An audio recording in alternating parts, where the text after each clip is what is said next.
নমস্কার বন্ধুরা, সকলকে স্বাগত জানিয়ে আমি ভিডিওটা শুরু করছি। আজকে আপনাদের দেখাচ্ছি শিং মাছের একটি রেসিপি। শিং মাছগুলো বাজার থেকে নিয়ে এসছে, আমি সেগুলোকে ভালো করে ধুয়ে নিয়েছি। আর এখানে নিয়ে নিয়েছি দুটো আলু, আধখানা পেঁপে আর দুটো কাঁচকলা। ভালো করে আমি কেটে রেখে দিয়েছি ধুয়ে টুয়ে। আর নিয়েছি আদা আর কয়েকটা কাঁচা লঙ্কা। আমি আপনাদের রান্না করে দেখাবো শিং মাছের ঝোল। শিং মাছ অত্যন্ত উপকারী একটি মাছ। শিং মাছে প্রচুর পরিমাণে আয়রন থাকে বলে যাদের গায়ে রক্ত নেই তাদের জন্য শিং মাছ খাওয়াটা ভীষণ ভালো।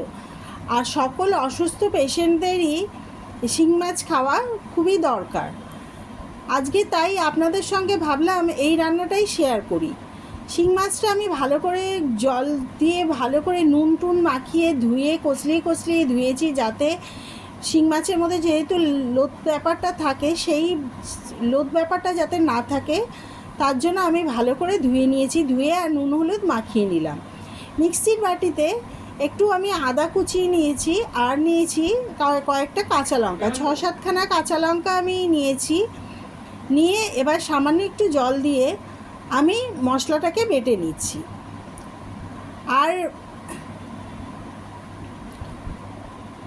আমি কড়াইয়ের মধ্যে সর্ষের তেল দিয়েছি। এর মধ্যে মাছগুলোকে একটু এপিটোপিট করে ভেজে নেবো। আমি কিন্তু লাল করে ভাজছি না, শিং মাছ বেশি ভাজলে ভালো লাগে না খেতে, তাই আমি এপিটোপিট করে তুলে নেবো। এবার যারা খেতে ভালোবাসেন একটু কড়া করে মাছ ভাজা খেতেই পারেন, কিন্তু যেহেতু বেশি কড়া করে ভাজলে এই মাছের উপকারিতাটাও নষ্ট হয়ে যাবে আর মাছটা একটু রবারের মতন হয়ে যেতে পারে, তাই আমি অল্প করে এপিটোপিট করে তুলে নিচ্ছি। আমি সবগুলো মাছই ভেজে তুলে নিচ্ছি। আমি লাল করে ভাজছি না, জাস্ট তেলে দিচ্ছি, 2-3 বার নেড়ে আর তুলে দিচ্ছি।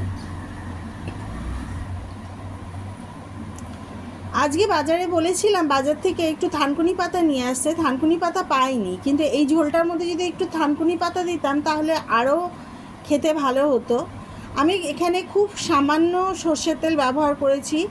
ওই তেলটার মধ্যেই মাছটা ভেজে তুলে রাখলাম। এবারে এর মধ্যে তেলের মধ্যেই দিয়ে দিচ্ছি, গরম তেলের মধ্যে দুটো তেজপাতা দিচ্ছি আর দিচ্ছি গোটা জিরে দিয়ে এটা ফোড়নটা লাল হয়ে গেলে আমি ফোড়নের মধ্যে দিয়ে দিচ্ছি, তেলের মধ্যে দিয়ে দিচ্ছি আলু আর কাঁচকলাটা একটু হালকা লাল করে ভেজে নেব। আমার ভিডিও ভালো লেগে থাকলে আপনারা লাইক শেয়ার করবেন এবং আমার চ্যানেলটাকে অবশ্যই সাবস্ক্রাইব করবেন।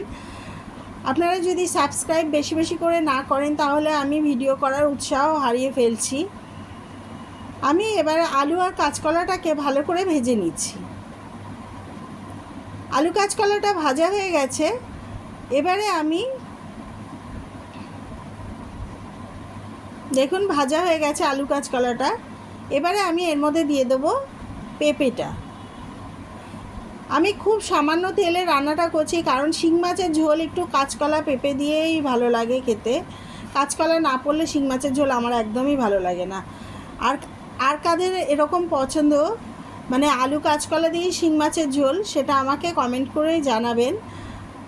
আমি পেঁপেটা দিয়ে একটু নেড়ে চেড়ে এর মধ্যে দিয়ে দিচ্ছি আদা আর কাঁচা লঙ্কাটা বেটে রেখেছিলাম, সেই আদা কাঁচা লঙ্কা বাটাটা দিয়ে দিচ্ছি। এবারে মিক্সির বাটি দুটাকে একটু ধুয়ে সেই জলটা দিয়ে দেবো, কারণ মিক্সির বাটির মধ্যে অনেকটা মশলা লেগে থাকে, তাই এই মিক্সির বাটিটা ধুয়ে একটু জল দিয়ে দেবো। দিয়ে এবারে আমি দিচ্ছি গুঁড়ো হলুদ। আমি এখানে 1 চামচ দিয়েছি।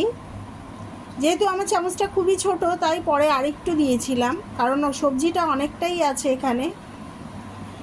এবারে দিয়ে দিচ্ছি জিরে গুঁড়ো আমি এখানে 1.5 চামচ দিয়েছি, যাতে খেতে ভালো লাগে তাই জিরে গুঁড়োটা একটু দিলাম। এবারে দিয়ে দিচ্ছি 1 চামচ, ছোট 1 চামচ ধনে গুঁড়ো।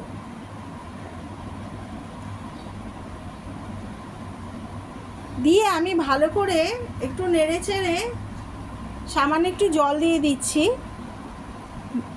মশলাটা মিশিয়ে, যাতে মশলাটা একটু জল দিয়ে দেবো কারণ মশলাটা পুড়ে যেতে পারে, তাই সামান্য একটু জল দিয়ে দিচ্ছি। সামান্য একটু জল দিয়ে মশলাটাকে ভালো করে নেড়ে চেড়ে কষে নেব। আর বন্ধুদের কাছে অনুরোধ, আমি কিন্তু প্রত্যেক বুধবার করে আমি ভিডিও আপলোড করি, আপনারা দেখুন। আশা করব আপনাদের ভালো লাগবে আর আমার রান্নাগুলো। আর আমাকে কমেন্ট করে জানাবেন আপনাদের কেমন লাগছে। দেখুন আমি মশলাটা ভালো করে নেড়েচেড়ে এবারে দিয়ে দিলাম নুন, পরিমাণ মতো নুন দিয়ে দিলাম। দিয়ে এবারে ভালো করে মশলাটাকে কষে নিচ্ছি, সবজিগুলোকে কষে নিচ্ছি মশলাটার সাথে।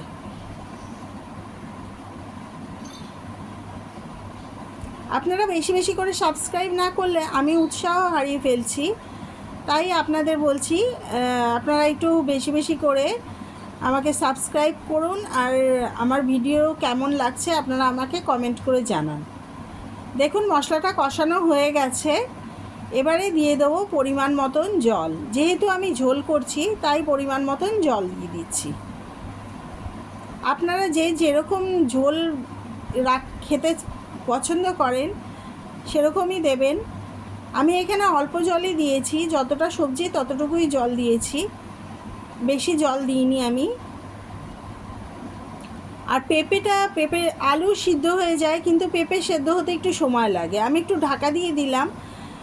যদি গাছ থেকে পাড়া টাটকা পেঁপে হয় তাহলে কিন্তু খুব তাড়াতাড়ি সেদ্ধ হয়ে যায়, আর টাটকা পেঁপে না হলে তাহলে সেদ্ধ হতে একটু সময় লাগে। এখানে আমার আলু পেঁপেটা সেদ্ধ হয়ে গেছে। এবারে আমি দিয়ে দিচ্ছি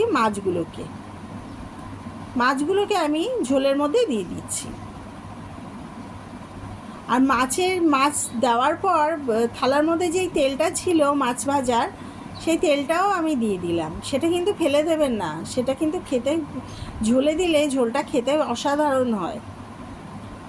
এবারে আমি একটু মাছটা দিয়ে ঝোলের মধ্যে ভালো করে একটু করে ডুবিয়ে দিয়েছি ঝোলে, দিয়ে আমি একটু ঢাকা দিয়ে মাছটা সেদ্ধ করে নিচ্ছি।